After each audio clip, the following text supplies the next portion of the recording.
Molweni, and welcome to Sangoma Society, where we demystify the ancestral. Igama lam Isnako Ndabeni, according to my parents, and Makhosi Khanyisa in Samoa. And this is our first installation of Bible Storytime, where I tell you a bunch of stories from the Bible that I either enjoy or don't enjoy. We'll see. And the first story today is called David and All His Ox, or David versus Everybody. It's one of my favorite stories from the Bible. So the main storyline is basically about the rise and fall of King Saul and the rise of King David.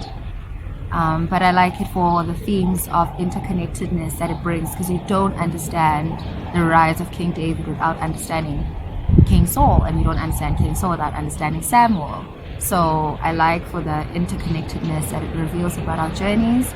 And then I also like the story because it's about the perils of listening to the flesh and our egos and our fears and whatever it is. So anyway, here we go.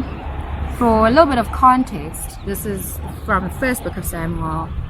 There is a woman named Hannah who wants a child and she cannot conceive. She's a God-fearing stable. And then, so she prays to God quite aggressively for a child. And then one day, due to a set of circumstances, God hears her prayer and grants her this child named Samuel. Now, one of the things that Hannah had said to God was, if you give me this child, I'll give this child back to you, for he will belong to you. So Samuel was breastfed by Hannah, and then when he was at a certain age, she took him to church to go live with this priest named Eli. And then she would visit over the years. And because of that, God kind of granted her, gave her more children. And Hannah says a prayer that's kind of at the crux of, that's kind of like a prophecy for what's going to happen through Samuel and all the way to David. So she says, my heart rejoices in the Lord. My horn is exalted in the Lord. I smile at my enemies because I rejoice in your salvation. No one is holy like the Lord, for there is none besides you, nor is there any rock like our God. Talk no more so very proudly. Let no arrogance come from your mouth, for the Lord is the God of knowledge, and by him actions are weighed. The bows of the mighty men, industrialization. The bows of the mighty men are broken, and those who stumbled are girded with strength. Those who are full have hired themselves out for bread, and the hungry have ceased to hunger. Even the barren has borne 7, and she who has many children has become feeble. The Lord kills and makes alive. He brings down to the grave and brings up. The Lord makes poor and makes rich. He brings low and lifts up. He raises the poor from the dust and lifts the beggar from the ash heap, to set them among princes and make them inherit the throne of glory. For the pillars of the earth are the Lord's, and he has set the world upon them. He will guard the feet of his saint, but the wicked shall be silent in darkness. For by strength no man shall prevail. The adversaries of the Lord shall be broken in pieces. From heaven he will thunder against them. The Lord will judge the ends of the earth. He will give strength to his king and exalt the horn of his anointed. Powerful, powerful prophetic prayer. So Samuel grows up in the house of Eli, and he's a pretty good follower. As Eli has grown old, his children are kind of performing sacrilege. They are fornicating in the church, and they are taking God's offerings for themselves. And I mean, Eli uyabakuza, but God is not satisfied. He comes to Eli one day and he's like, yakanga wena, abantwana bakho bayakanga. And so what I'm going to do is I'm going to kill your whole bloodline, because and then I'm going to take the ark. I'm just going to bring destruction upon this nation. The backdrop of that is that the Philistines have been rising as a worthy adversary of the Israelites, right? And the Israelites are kind of in this place of ego, because they've got the Ark of the Covenant, which is described as a sacred relic, or like the most sacred relic of the Israelites that lives in church, kind of like a chest, according to how I'm reading it. So they're kind of like taking for granted God's protection. So God's kind of like mad at everyone at this point. But he doesn't do anything. He's just like, I'm going to destroy you guys.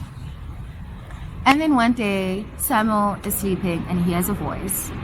And he goes to Eli and he's like, did you call me? And Eli's like, nah, go back to bed. Happens again. Eli's like, Ndoda, andikubizanga mbolala. The third time he realizes, oh, God's calling this child. So, actually, the next time you hear this voice, say, speak, Lord, for your servant is listening. Nyani, aphinda ambiza uThixo Samuel. Avume kuSamuel ba thetha nami mamele. And then God gives Samuel the same prophecy that he gave to Eli. And Samuel's kind of afraid now to like go to his gobela, his whatever it is, and say like, what's this about, you know? And then Eli's like, no, tell me everything. Samuel tells Eli everything. And then the prophecy comes into fruition. Eli's sons are killed, and then Eli dies from a broken heart. The Ark of the Covenant gets taken by the Philistines. But what happens is, after they take the Ark, they put it on the temple of Dagon, who is their god. But the statue, I suppose, that represents Dagon keeps falling on this Ark, and God brings like plagues to the Philistines. And so after a while, they return it. And at this point, industrialization. And at this point, Samuel is the one that's kind of in charge over the Israelites. But now the Israelites are kind of tired. They've been through it. And then they go to Samuel and they're like, we want a king like the other nations. And Samuel's kind of peeved about that. And he goes to God and he says, these people say they want a king. And God's like, you know what? You shouldn't be mad because they're not undermining you. They're actually undermining me. They don't have faith in me. I've led these people over all these years. And now suddenly they want a man to be the one to lead them. This is like speaking to like a kind of lack of faith, which is basically, you know, a moment that we all relate to where we feel like we need something material to hold on to because we don't understand what's going on around us. Anyway, so God says they want a king, so they will get a king. But what's going to happen is this king is going to destroy everything, and nobody must come cry to me, you know. And Samuel takes this message to the Israelites, but are you guys sure? And they're like, nah, fam, we still want a king. So God's like, bet, I've identified a king for y'all. And then in comes Saul. Now we meet Saul. He's still a humble character, promising. And we meet him. His father's donkeys have gone missing. So his father says he must take a servant and they must go look for these donkeys. And then bakanyele, but Abazfumane's donkey.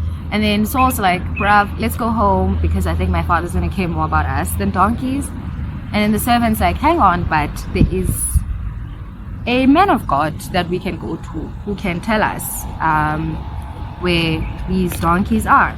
So actually, Saul, but I don't have money or bread or anything to give to this man.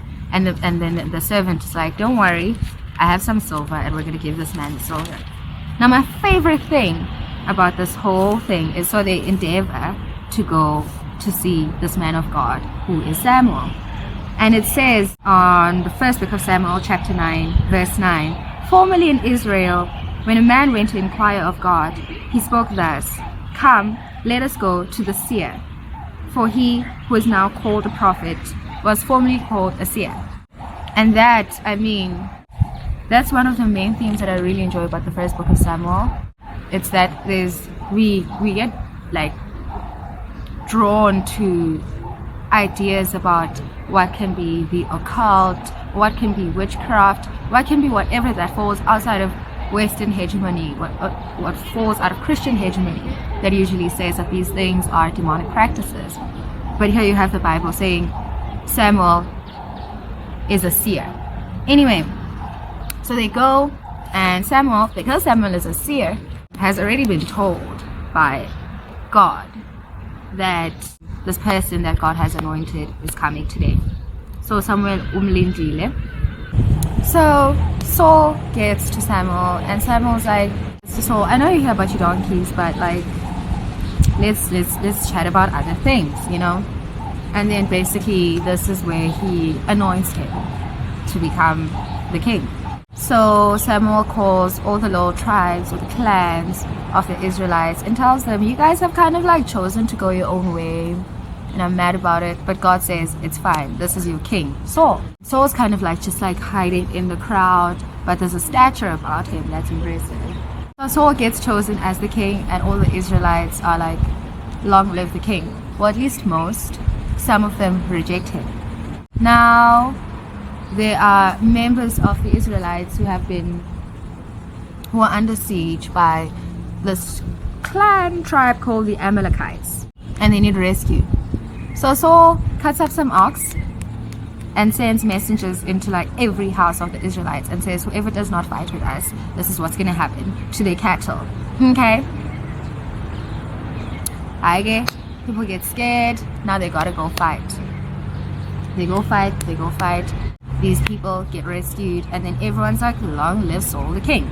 Now this is where Saul shows promise of character.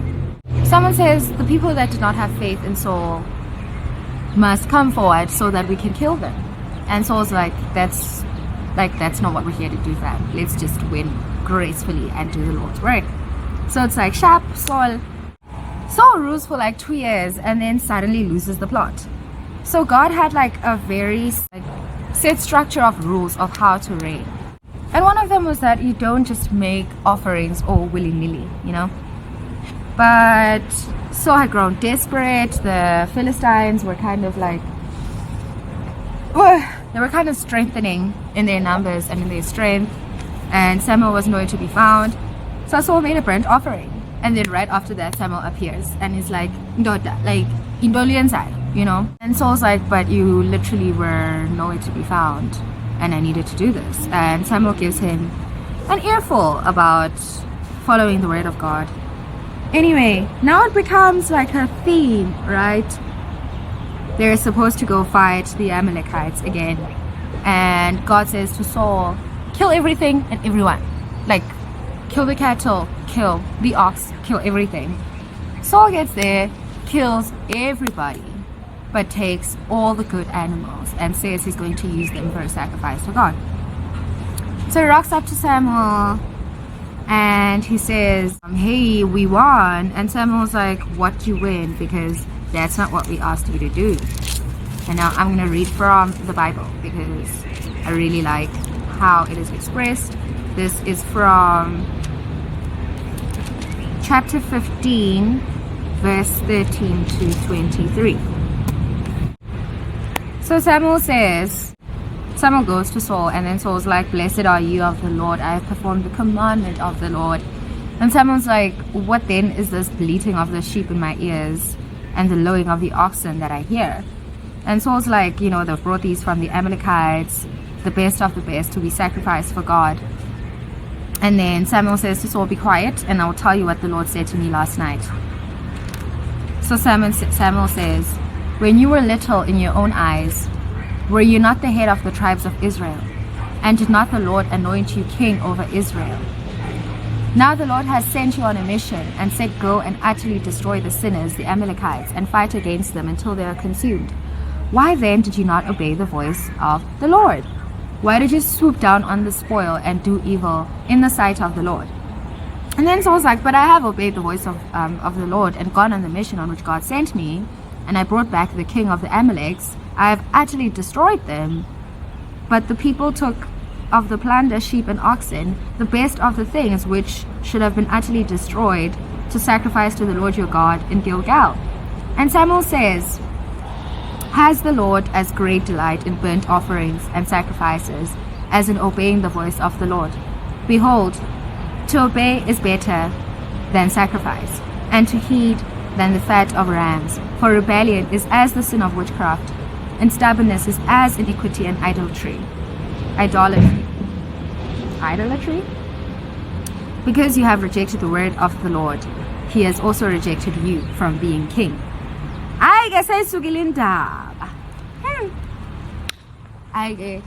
So God says to Samuel, okay, so yandoni undinile lo Saul. So me, I found another king for myself.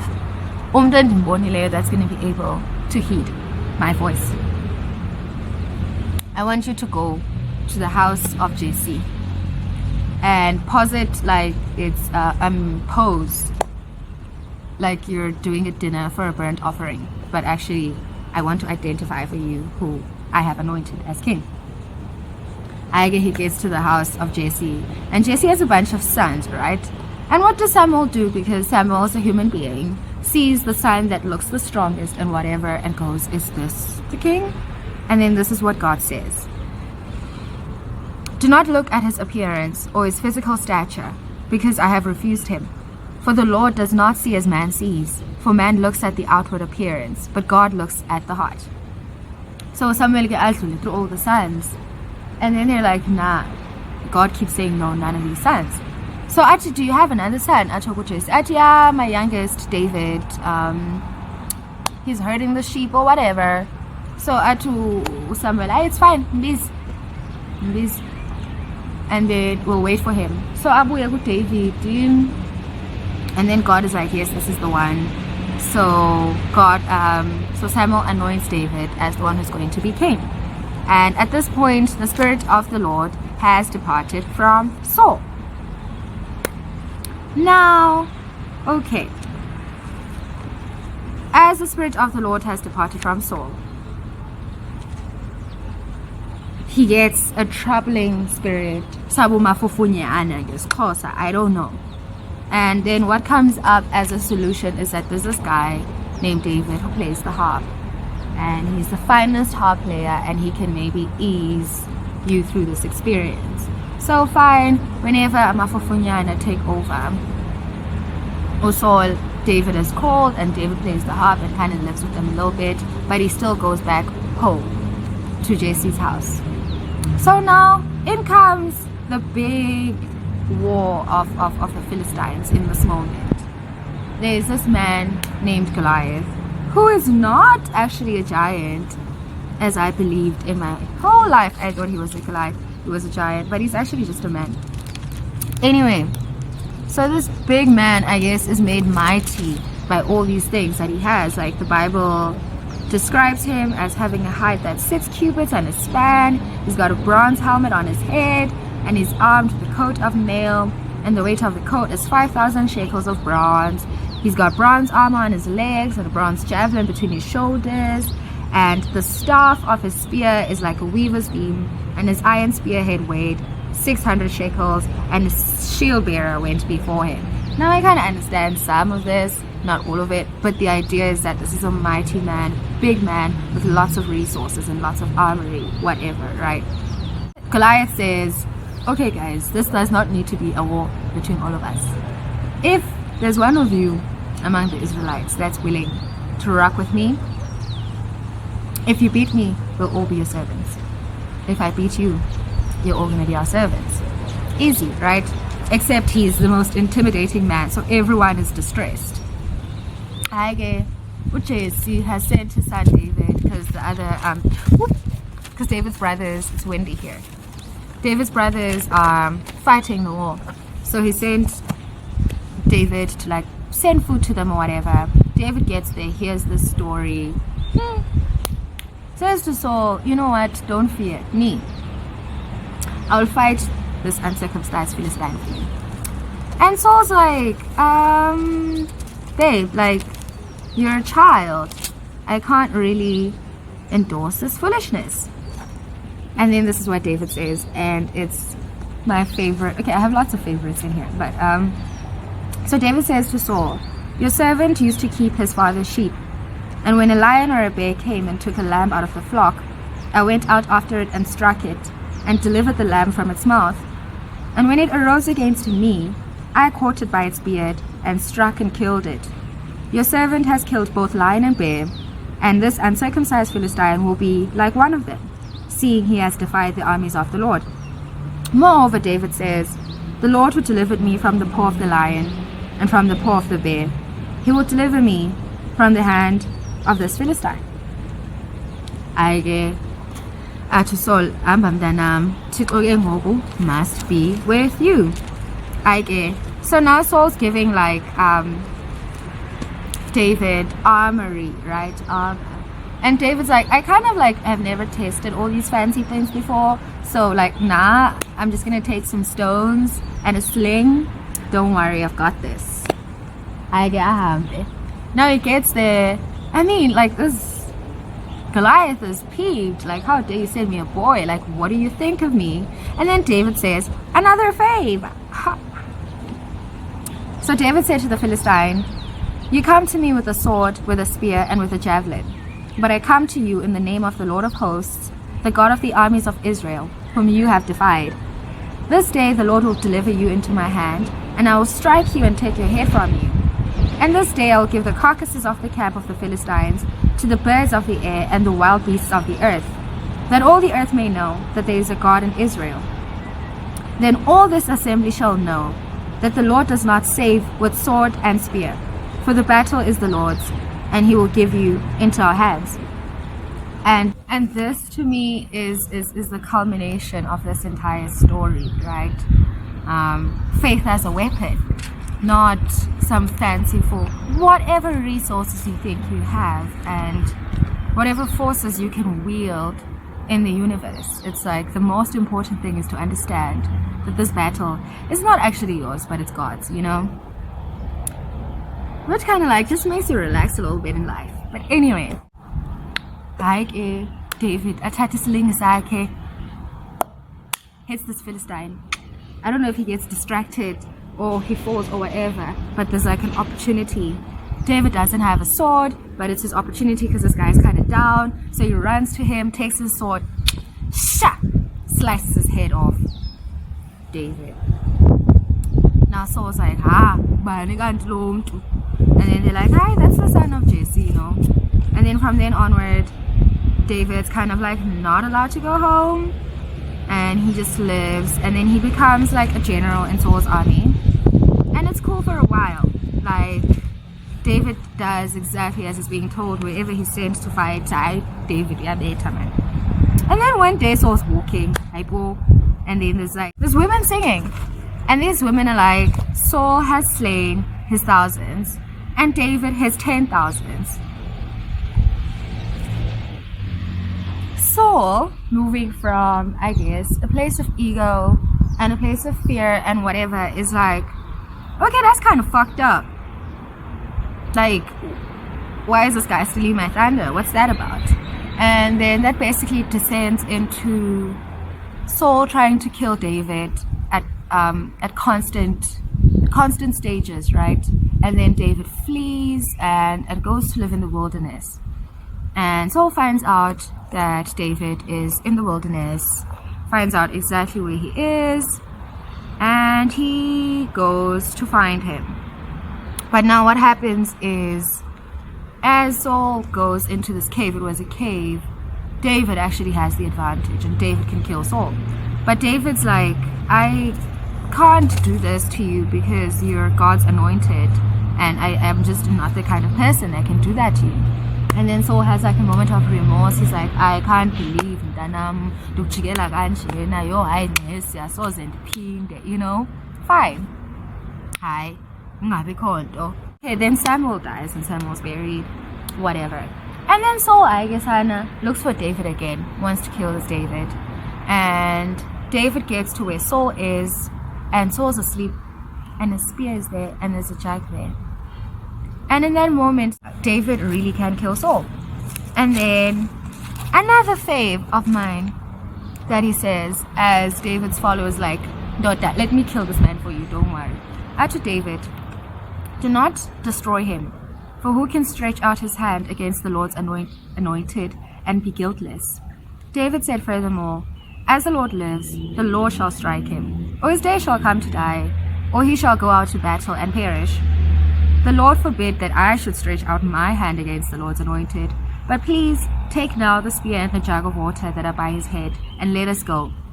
So David took the spear and the jug of water by Saul's head, and they got away, and no man saw, knew it, or awoke, for they were all asleep, because a deep sleep from the Lord had fallen upon them. So this is another display of faith by David, right? Where he's got the perfect opportunity to kill this person that's been terrorizing him. And he's like, actually, it's not my job to do this. I mean, David has killed a lot of people, so we can't say his ethic is not killing. But he's like, I can't kill. I can't kill the Lord's anointed. It's not my job to do this. So this battle is God's. And if God is going to strike him down, it's not going to be my thing, because it's not my duty. Which I thought was just a brilliant way of dealing with spiritual conflict.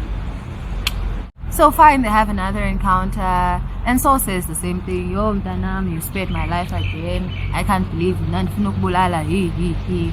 And then David kind of realizes that he's not going to be safe from here. And then he flees to the Philistines. Now this part had me all the way twisted when I first read it. I felt betrayed because David was like my beacon of morality, the person that's most righteous and being persecuted. But now he goes and he fights for the Philistines. Now he's doing raids. Now he's killing people not for, the team that has been said as the right team. And today, when I was reading it to prepare for this, what came, because he stayed with the Philistines for a year and 4 months. And it came as kind of like an allegory for the things that we have to do to survive. It's up to you if you take the Bible very literally. Me personally. But basically, as he has now been in a situation where there is nothing else for him to do. You can call it a loss of faith, you can call it a loss of options, but now he has found in his desolation that the only way through which he can survive is by going and doing this abhorrent thing, right, where he's fighting for these people who God has so vehemently rejected. And the thing that I think made this stick for me is the part where it's clear now that David has, with all his misdeeds as he was running with the Philistines for all those years, has kind of like made the Israelites hate him, because he's kind of like an abominable, irredeemable character at this point. And I think the point of it, when you make the story as small and as condensed as we've been trying to make it, is that a lot of times people get to that point where they're kind of like moving shady, they're moving in unforgivable ways because of whatever they've had to do to survive those circumstances, and they feel irredeemable. Now the Philistines are kind of like, I guess because they're running with David, I don't know, they're getting strong. And after Samuel died, Saul decided that he was going to like abolish and ban all mediums and spiritists and yada yada, okay? But now it's kind of tense and he needs some help. So what does he do? He goes to find a medium. This woman is like, do you want Saul to kill me? I don't want to die. This thing is illegal because Saul is in disguise. So Saul says, no, don't worry, Awuzufa, I need you to raise up a man for me. Aye man. So the medium calls upon this man and describes the man, and it's Samuel. So the medium clocks that, oh, this is Saul. Saul, in his Titi Samuel, is now in this conversation with his ancestor Samuel, saying like, Ndoda unglahlile, nonkulunkulu unglahlile, like kwintakalani, like how can I go forward? Samuel's like, yeah dog, like God departed from you ages ago because daluganga, whatever. There's no good prophecy that he gets from that. But that's another nugget that I like for thinking through how the Bible represents these things that we do that are called demonic. Not the point. Anyway, now David with the Philistines, they're like heading up for like a big war, another round of war with the Israelites, I guess. And the Philistines are kind of like, Yazitina, we are rejecting this guy because he's not one of us and he could turn on us on the battlefield. And so the king of them, the Amalekites, I believe, says, okay, David, I believe in you, son, and I believe that you're pure of heart, but my people don't believe in you and you gotta go. So David doesn't end up in that war but that war takes place, and so Saul's children get killed.